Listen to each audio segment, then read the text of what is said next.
Welcome to Health Systems of North Carolina PHSNC Staff Training Series, protecting clients, honoring rights, and providing culturally responsive care. Part 2, Client Rights, helping you live your dreams every day. Welcome, and thank you for being here. My name is Dolores, and I will be your guide through Part 2 of the PHSNC Staff Training Series.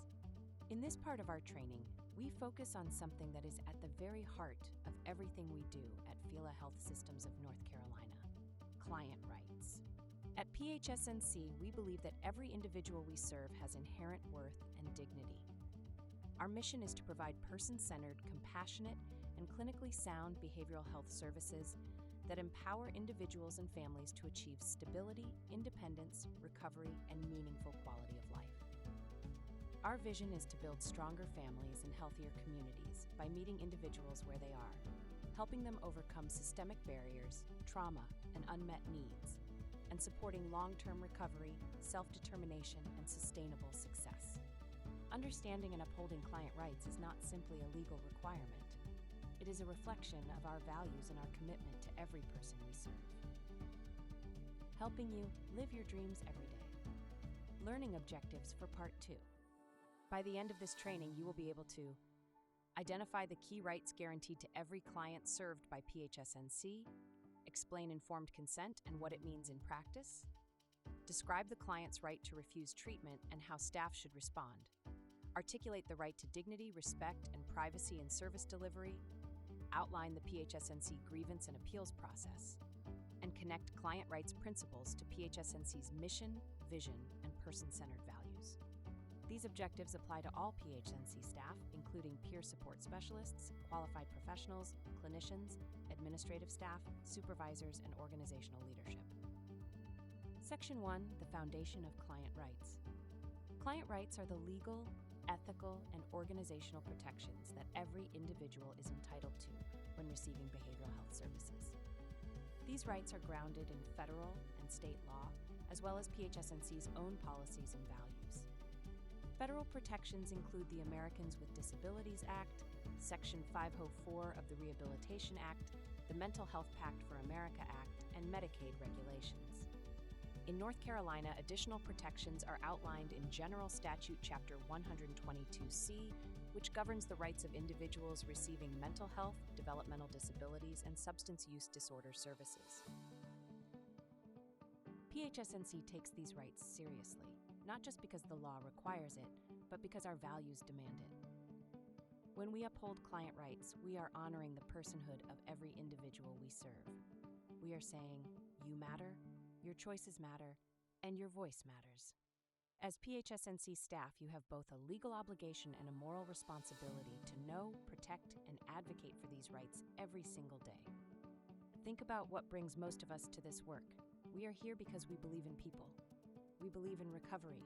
We believe in possibility. Client rights are the framework that supports all of that.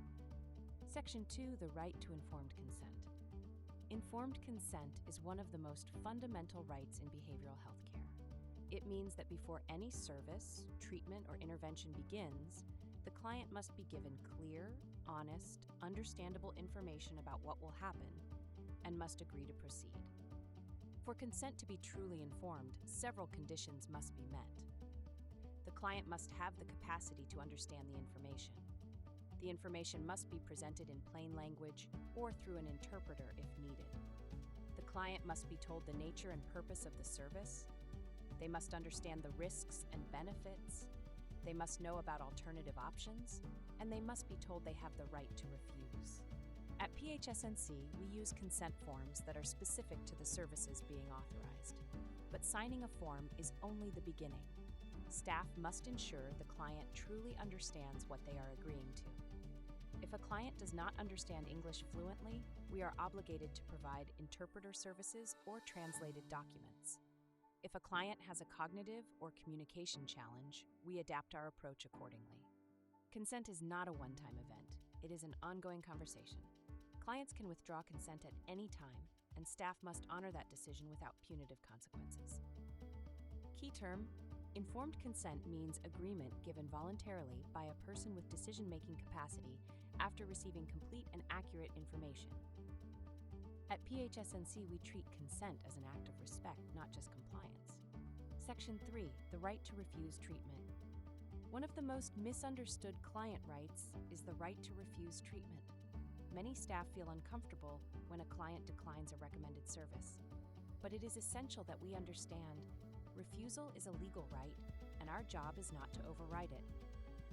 Under North Carolina General Statute 122C and federal Medicaid guidelines, individuals receiving behavioral health services have the right to refuse any treatment, medication, or intervention unless a court has ordered treatment or the individual is in an emergency situation that presents imminent risk.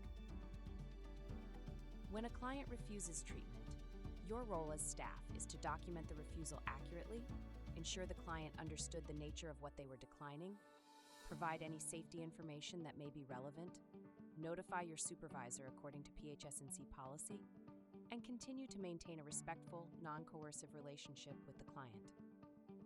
You must never threaten, pressure, manipulate, or penalize a client for refusing services. Doing so is a violation of their rights and may constitute abuse or neglect under state law.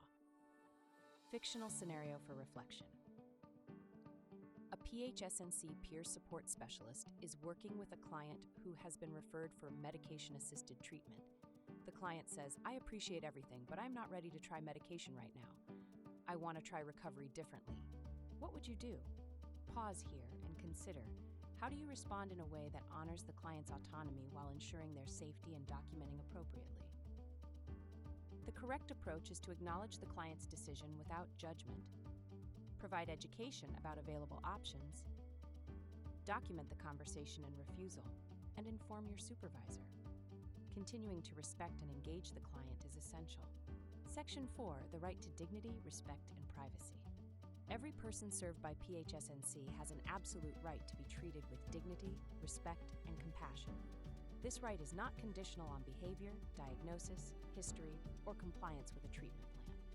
Dignity in behavioral health services means using preferred names and pronouns, speaking to clients in a respectful, non-condescending tone, not discussing clients in shared spaces where others may overhear, avoiding language that labels or demeans, such as using the word addict, crazy, or non-compliant, maintaining privacy in physical spaces, such as closing doors during sensitive conversations, and ensuring that documentation reflects the person, not just their symptoms or diagnoses.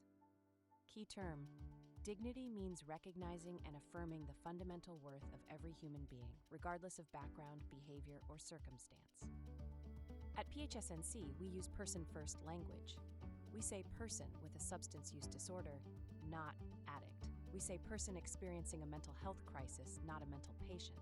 Language shapes perception, and the words we choose in clinical documentation, team meetings, and daily conversations matter.